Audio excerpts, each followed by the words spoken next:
Gerçi qancha oshiqlaring bo'lsa ham mendek sevolmas.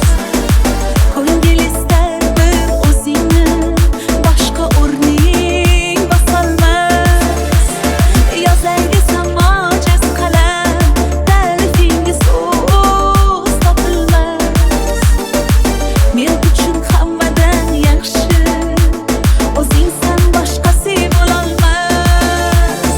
Ko'rolmaslar ko'rib qo'ysin, bunday sevgi olamda yo'q. Yulduz to'la kun aytsin, bunday go'zal dunyoda yo'q. Shirin so'zlaringga menday telba oshiq boshqa yerda yo'q. Devonangman devona, manday devona, ishon boshqa yo'q, ishon boshqa yo'q. Ko'rolmaslar ko'rib qo'ysin, bunday sevgi olamda yo'q. Yulduz to'la kun aytsin, bunday go'zal dunyoda yo'q. Shirin so'zlaringga menday telba oshiq boshqa yerda yo'q.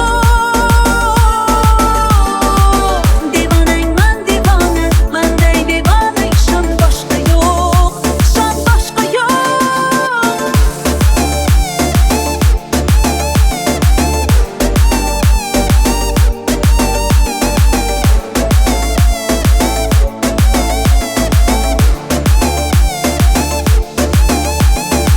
Bir bor ko'rib